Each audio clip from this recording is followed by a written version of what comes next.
അതേസമയം ഭാഷാ വിവാദവും അതുമായി ബന്ധപ്പെട്ട പോരും മുറുകുന്നതിനിടെ DMK സർക്കാരിനെതിരെ ആഞ്ഞടിച്ച് കേന്ദ്ര ആഭ്യന്തരമന്ത്രിയും BJP നേതാവുമായ അമിത്ഷാ 2026 തമിഴ്നാട്ടിൽ BJP സർക്കാർ രൂപീകരിക്കുമെന്ന് പറഞ്ഞ അമിത്ഷാ DMK സർക്കാരിന്റേത് അഴിമതി നിറഞ്ഞ ഭരണമാണെന്നും കുറ്റപ്പെടുത്തി.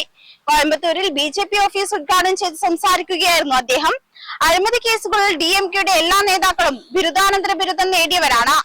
അവരുടെ നേതാക്കളിൽ ഒരാൾ ജോലിക്ക് വേണ്ടിയുള്ള പണമിടപാട് കേസിൽ കുടുങ്ങിയപ്പോൾ മറ്റൊരാൾ കള്ളപ്പണം വെളുപ്പിക്കലും അനധികൃത മണൽ ഖനനത്തിലും ഏർപ്പെട്ടിരുന്നു.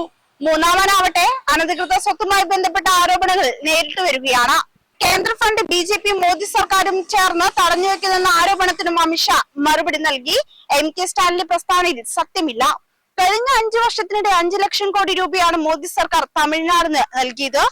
UPA NDA സർക്കാരുകളുടെ കാലത്തെ കണക്കുകൾ പരിശോധിച്ചാൽ അനീതിയുടെ കണക്കുകൾ വ്യക്തമാകുമെന്നും ആഭ്യന്തരമന്ത്രി ചൂണ്ടിക്കാണിച്ചു. കേന്ദ്രത്തിൽ നിന്ന് സംസ്ഥാനം അനീതി നേരിട്ടതായി മുഖ്യമന്ത്രി MK സ്റ്റാലിൻ പലപ്പോഴും അവകാശപ്പെടുന്നത് കാണാറുണ്ട്. എന്നാൽ UPAയുടെയും NDAയുടെയും കാലത്ത് വിതരണം ചെയ്ത ഫണ്ടുകളെ താരതമ്യം ചെയ്യുമ്പോൾ UPA ഭരണകാലത്താണ് യഥാർത്ഥ അനീതി സംഭവിച്ചതെന്ന് വെളിപ്പെടുന്നു. സമൂഹത്തിലെ എല്ലാ അഴിമതിക്കാരെയും മെഗാ അംഗത്വ പരിപാടി വഴി DMKയിൽ ചേരാൻ അനുവദിച്ചതുപോലെ ചിലപ്പോഴൊക്കെ തോന്നാറുണ്ട്.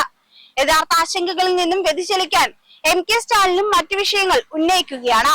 മണ്ഡല പുനർനിർണയത്തിന് ശേഷം ദക്ഷിണേന്ത്യയിലെ ഒരു സംസ്ഥാനത്തിന്റെയും സീറ്റുകൾ കുറയില്ലെന്നും പ്രധാനമന്ത്രി മോദി വ്യക്തമാക്കിയിട്ടുണ്ട്. മുതിർന്ന BJP നേതാവ് വ്യക്തമാക്കി. 2026 BJP തമിഴ്നാട്ടിൽ സർക്കാർ രൂപീകരിക്കും. സംസ്ഥാനത്ത് സ്വജനപക്ഷപാതവും അഴിമതിയും അവസാനിപ്പിക്കുമെന്നും ഇന്ത്യ വിരുദ്ധ പ്രവർത്തനങ്ങളിൽ ഏർപ്പെട്ടിരിക്കുന്ന വ്യക്തികളെ നീക്കം ചെയ്യുമെന്നും അദ്ദേഹം എടുത്തു പറഞ്ഞു. ദേശീയ ജനാധിപത്യ മുന്നണിയുടെ സർക്കാരിന് വേണ്ടി കാത്തിരുന്നോളൂ എന്നും അമിത്ഷാ സൂചിപ്പിച്ചു. ആ പുതിയ സർക്കാർ തമിഴ്നാടിന് ഒരു പുതിയ യുഗത്തിന് തുടക്കമിടും. സംസ്ഥാനത്തെ സ്വജനപക്ഷപാതം അവസാനിക്കും. തമിഴ്നാട്ടിൽ അഴിമതി തുടച്ചു നീക്കും.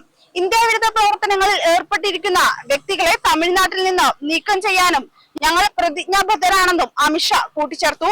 ഇതോടെ തമിഴ്നാട് കേന്ദ്ര ഭിന്നത മറ്റൊരു തലത്തിലേക്ക് ഉയരുകയാണ്.